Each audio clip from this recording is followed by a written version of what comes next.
Welcome to the Untypical Parent Podcast. It's a podcast for parents in additional needs families, and I'm your host, Liz Evans. This is the place to find your reassurance that there is no such thing as a perfect parent. It's here to make the hard bits feel lighter and the good bits brighter.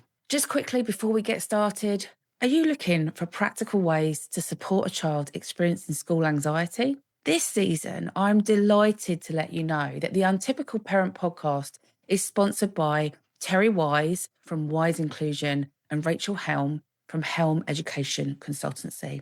They are experts in inclusive education and supporting children who struggle to access school. Together, they run webinars and workshops to help parents and schools work together and improve outcomes for children experiencing emotionally based school anxiety. If you're supporting a child struggling with school attendance, check the link in the show notes to find out more about how Terry and Rachel can support you. Thanks for being here. Let's get started.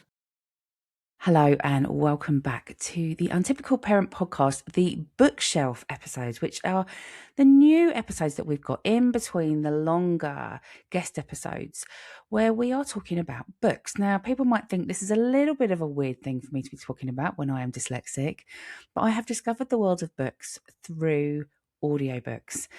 But what I find is that I don't often hear about new books. So what I did was I invited the community that listened to the podcast to come and tell me about the books that mean something to them. They had bonus points if they could get it in audio. And I have been inundated actually with people coming forward saying that books are really important to them.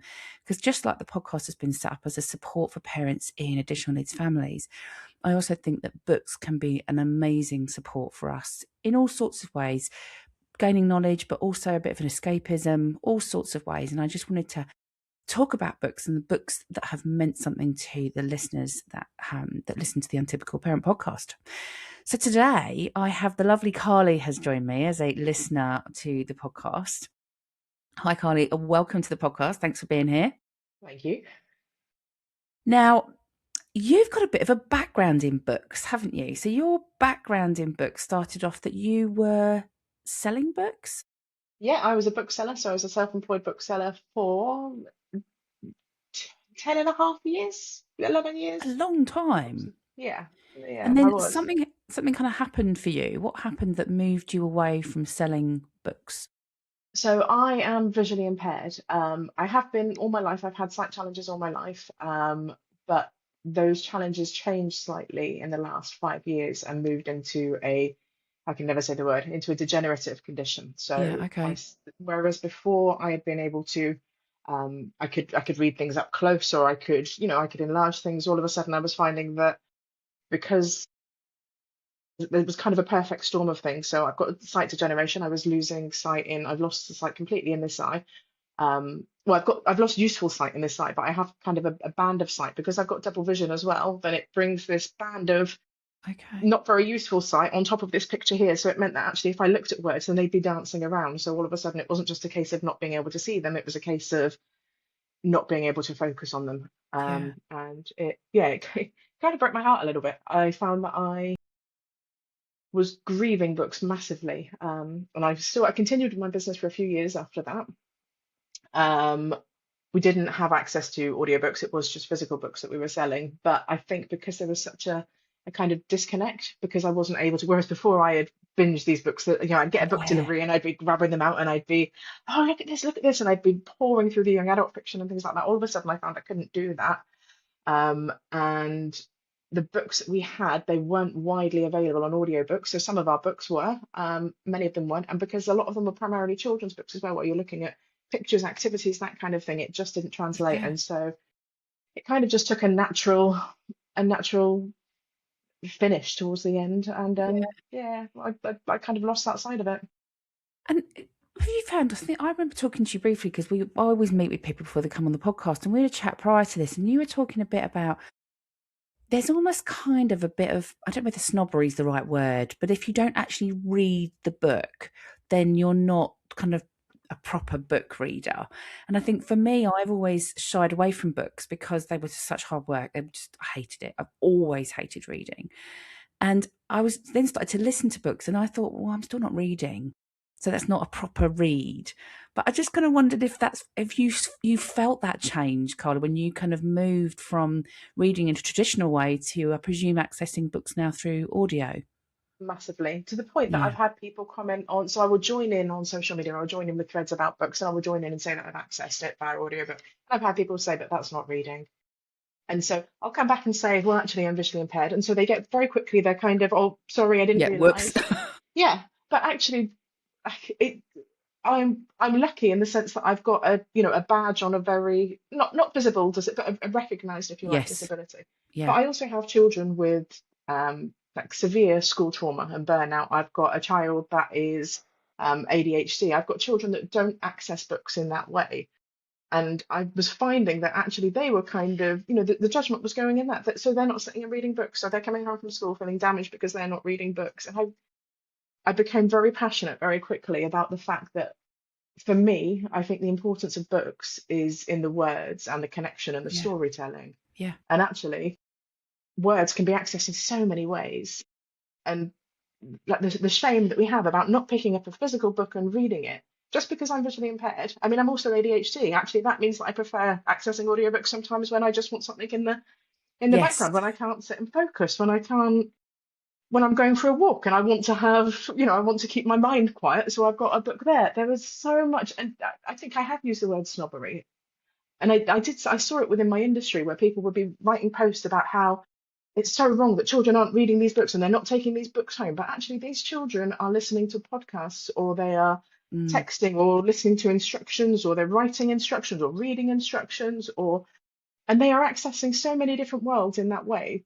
And for me, that's what books are about. It's about that kind of that building of empathy, that recognition of what else is out there, that sense of connection, and that can come from so much more than a Yeah. physical book. Yeah. So I yeah, suppose as it's well, been when a you big. think back to storytelling, your storytelling probably, there was, books, and there's been a way of writing and creating stories even back to cavemen. They would do it in pitch, but it would be in pictures, or it would be people telling the stories Totally. verbally.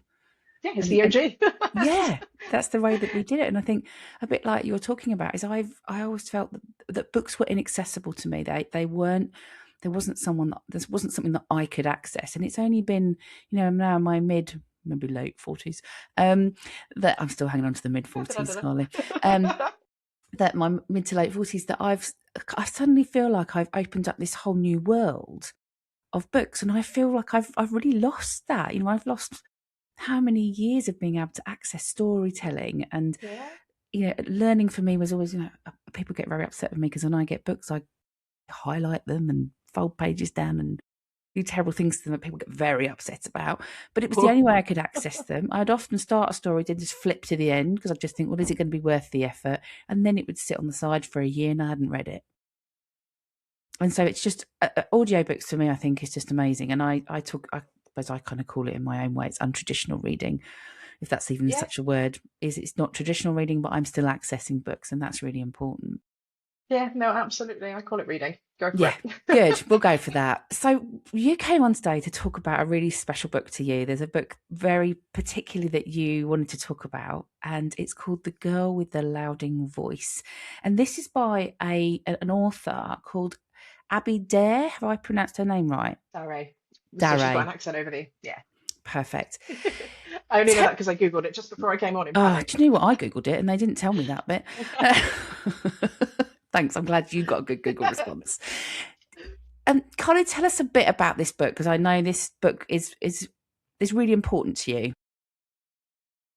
Yeah, and do you know what? It's a strange one. So touching back on what you said, we had a meeting before we kind of came on, a pre-meeting, and I'd forgotten that I'd mentioned this book.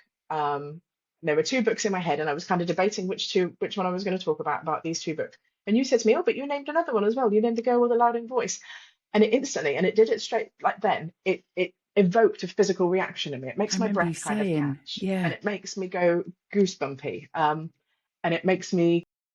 It was just one of those books that sticks with you. Now I have the typical, I don't know if it's typical neurodivergent thing, typical busy mum of three thing, typical just just Carly thing, but I can't always remember things by detail. So I thought, right, I better go back and revisit this book and listen to it again. Started listening to it again, and for me, a big part of what makes this book. The story is beautiful, but the narration is, it just transports you to another world. So you're in it straight away. The main character is a young girl called Adjoa, and the way they say her name and the way she says her name, it kind of gives me goosebumps. It's a young Does girl Abby do in. the narration? Oh, do you know what? No, I don't think she does the narration. Somebody I'll double else? check in a minute, We but I can find don't out. think she does. But it is a Nigerian. It's set in Nigeria. It's set in what's the name of the village? So it's between two places. It's her village and between Lagos. She goes between the two Okay. of them. And it's a Nigerian narrator. And she just tells it so beautifully. The young girl, she's comes from a typical kind of Nigerian family in a small village, and she ends up being, well, doesn't end up right at the beginning. There's an arranged marriage for her. And it's kind of the story of the strength that, going to go back onto a bit of a feminist thing here, but the strength that women have to find from such an early age, the way that she is treated. And don't get me wrong, she's at an extreme. We're lucky over here; we don't have that kind of, or there's not kind of prevalence of arranged marriages, but it makes you realise how, first of all, how privileged we are to be away from that, but also how much of it kind of runs underneath. When I think about my 12-year-old daughter, how much she's having to face already as a young woman that her brothers haven't had to face. Okay. And you see Adoni go through these kind of, some of them are rites of passages, some of them are just complete abuses. And you see her getting stronger and stronger and louder. It's the girl with a louder voice. You see her suddenly starting to stand up, but she can't stand injustice or unfairness. So everybody else is fighting. And I kind of get this a little bit, when you Yeah. get that, what is the world going? And you see Adoni's life just being taken over by, I'm not standing for this anymore. This is not fair. This is not how things should be. And whilst it's about a very different scenario in terms of, like I say, arranged marriage, actually marriage of a child as well. She's only 14 or 15 when she's married off. Very, very different in those scenarios. It kind of translates to what so many mothers that I see in our kind of arena are having to do, what so many children are having to do, this kind of advocacy, this kind of standing up against something that is just so evidently wrong, but finding the voice to do that. And she is just the most beautiful character. She has this innocence about her, but she also has this fire and this passion, and it just transports you to another world. Some of it is really hard listening to. There are some things that go on Okay.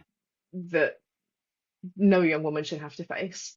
But in amongst that, there is friendship and there is advocacy and there is kind of passion and fight, and she still has this childhood. She still has this really childish nature around her. So there's some really lovely, fun parts and some real kind of sparks of innocence that you just remember about being a teenage girl and suddenly discovering what the world is about. It was just one of those books that transported me. And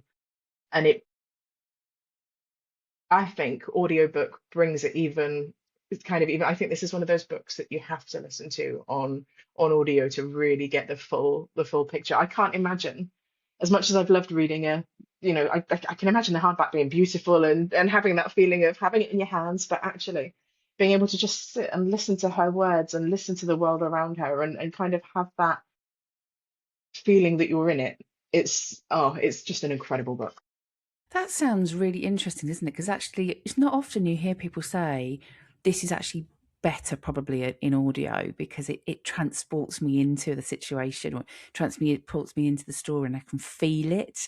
Yeah, And often people say, it's much better as a book.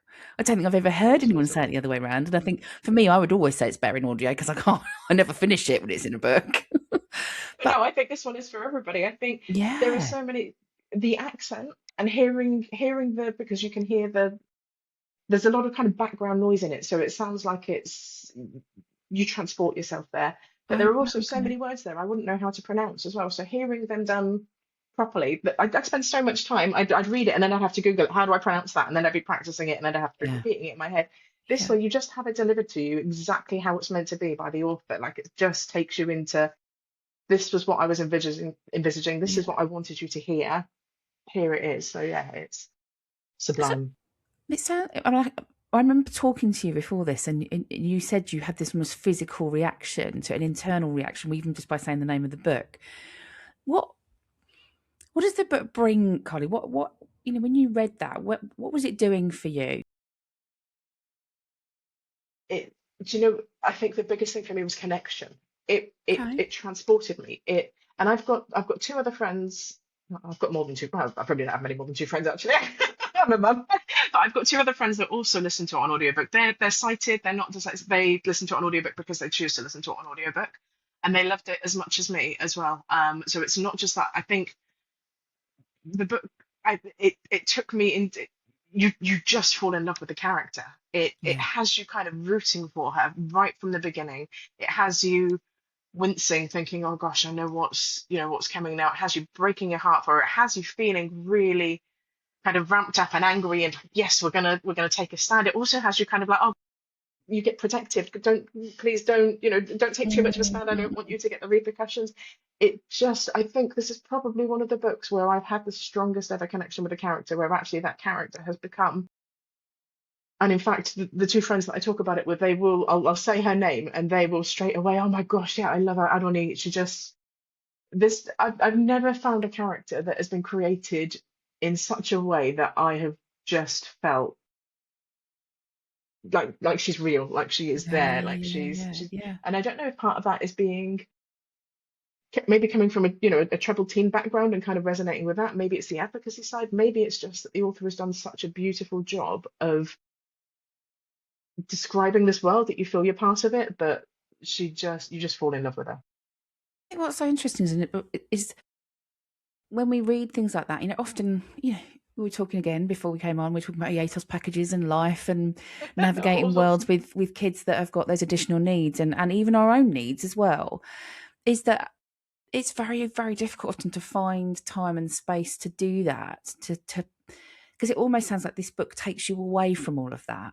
Yeah, it completely. And actually, and I'd totally forgotten how potentially triggering some of the subjects were. And you very quickly Yeah. get into, because there's this arranged marriage, you very quickly get into a situation where you're thinking about a young girl that shouldn't be experiencing what she's experiencing. But you come away from the book almost kind of like you've forgotten about that side of it, and all you've remembered is being absorbed in this world with her. Mm, I have it on whilst I'm cooking, or whilst I'm kind of pottering in the kitchen, and just there, and you you don't want to stop it. You don't want you. I suddenly found myself like, right, I'm gonna go and do this because I can put my audiobook on for that, or I'm gonna go and do that because I can have my headphones yeah. on, and Yeah. it was just pure escapism. And even though it was about fairly heavy subjects, it's not always about. And I think that's part of what it is. It's about heavy subjects, but they bring in this lightness as well. They bring in the beauty. She still hasn't lost her kind of joy for all of the beautiful things that are out there, despite the fact she's going through something that is probably harder than 90% of people will go through. There Yeah. is still this innocent, this love for life, this fight, she still doesn't lose the things might be hard for me, but I still need to stand up for the people that it's harder, or not Mm, harder for, but that have got a different kind of hard. yeah. And I think sometimes when I listen to audios as well, there's something I take away from a book that affects me personally. It might be Yeah. around my personality, it might be a way I view the world. That I think you can take those things from books that or listen to an audio. And I wonder again, listening to you talk, it feels like there's almost you've taken a piece of that away with you that possibly has had an impact on your life or your view of life or how you manage things. And I think the odd thing with it is that I hadn't recognized it as such until you mentioned the name. And I knew because I'd obviously said to you, oh, there are three books, and I'd forgotten that there were three books. I'd forgotten this one, which is crazy because it is, and the second you said it, I couldn't tell you what it was. I couldn't put a name on what it is that I've taken away from it. But I think it's only now we're delving into it that it is that kind of that recognition that she still has this trust in the beauty of life, she still has this wonder. And I'm losing my sight, but my phone is full of photos of squirrels and trees and Yeah. flowers. And my favorite thing to do is to just look at things. And I see a different version now. I see a, a distorted version, but what I see still brings so much kind of, and I think maybe it reminded me, I don't want to say I'm the heroine of a book or anything, but I think it reminded me that actually I'm really lucky not to have lost that. Things have been hard in terms of obviously the kind of my own needs, but helping young people navigate a world that is not made for them is really hard. Yeah. As you know, as a parent, Yeah. it breaks your heart over and over and over. And I think there is the danger that it could make you angry at everything.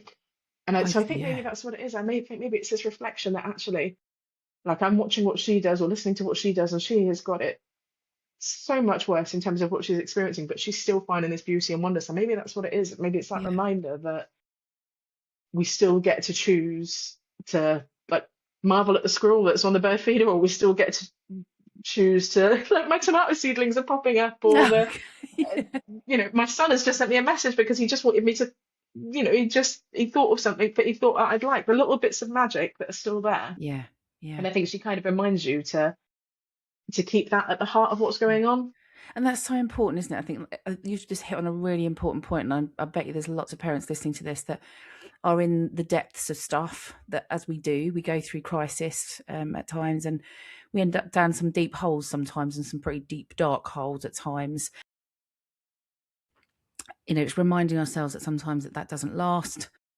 There will be a way out, but at the time it's really difficult. But something like reading these books, and they're not the answer, but they give you that little bit of hope back, that I think when you're in the depths of it and you're being, feel like you're being beaten down by a system constantly, is hope very quickly gets up and leaves.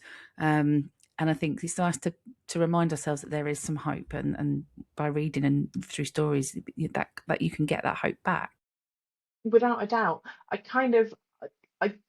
I think I try and take each day as this is going to be a hard day, so I need to make sure there's something that's filling your cup up. And what can, right, that's going to be a book, because actually every bit that my cup's filled up that little bit more, it gives me that little bit more kind of determination and power, and just resolve to, right, okay, I can keep doing this. I can, if we surround it, and I don't get me wrong, I know it's not that easy. And there are days where I think I can't Yeah. find beauty in anything today Yep. because somebody is hurting, or I am hurting, or this is all just so wrong. But then you get the days again where suddenly it seems a little bit easier. And so on those days, I kind of try and fill myself up a little bit with, right, let's give myself enough to run over into the next day and see if we can overflow, and maybe run over into the kids or whoever it is that I'm trying to support at that time. Yeah, absolutely. And I think sometimes those books just give us that chance as well, don't they, to, whether people call it disassociate or whatever it Yeah. is, but actually at times when you're in crisis, it's getting a bit of relief in whatever way that is. And whether that's reading a comedy book or something that uplifts you, or whatever Yeah. takes your fancy as for your personality and what you need in that moment, but actually gives you 20 minutes, half an hour time out, even like, as you say, going for a walk or when you're doing the dishes, because 9 times out of 10 our brains are so full of, have I done this form, have I rung that person, what am I doing for, but Yeah, actually what just, next? just giving yourself some time to immerse yourself in something completely different. Yeah, it's so important. What I'm going to do here is, I mean, for me, this sounds amazing. I'm off to download it, because I think just listening to you talk, Carly, makes me go, oh, I want to listen to this book. I hope you're not disappointed now. Oh, I'm I hope sure I've I not won't picked it up, be. but And it's do you know what? Even I think it's just one of those things, isn't it? It's a bit like what I say in the podcast: is you take what works for you and you leave what doesn't. And this might not be the book for everybody, yeah, but it might be for some people. It might give them the smile and the lift that it obviously gives you. I can yeah, see and almost feel through the screen, Carly, what that makes you feel. And I'm jealous. I want some of that, so I'm off to read it. yeah. Go and get it. What I was going to do just right at the end is, Carly, you actually do, as part of your job now, I'm just going to give you a couple of seconds just to talk about some of the things that you do offer other people, because you offer help to support families. I do. So I work. I'm self-employed, as I think many of us in this Yes. kind of arena have to be, choose to be. And I actually support neurodivergent families to apply for disability living allowance or for disability benefits. I worked for the DWP for 12 and a bit years. I worked for Citizens Advice. I spent a lot of time kind of on that side of it and the decision making side on the kind of, and then coming out of that, I obviously had my own health needs where I needed to access. I could no longer work as I used to. I was self-employed for a long time, but I still wasn't earning quite enough, and I was entitled to PIP. That was a huge difficulty to kind of say that. But so I went through that and realized that actually disability benefits are inaccessible to so many. It's absolutely ridiculous the amount of overwhelm that it causes not necessarily to people that would struggle with forms or for any number of reasons. Having to list your child's deficits and having to sit and write page after page is just horrendous. And so I've been doing it for a long time to support kind of friends and family and other people that have said, oh, I saw you offer some help on this, can I? And finally Mm. thought, right, okay, it's time to, I need to step back into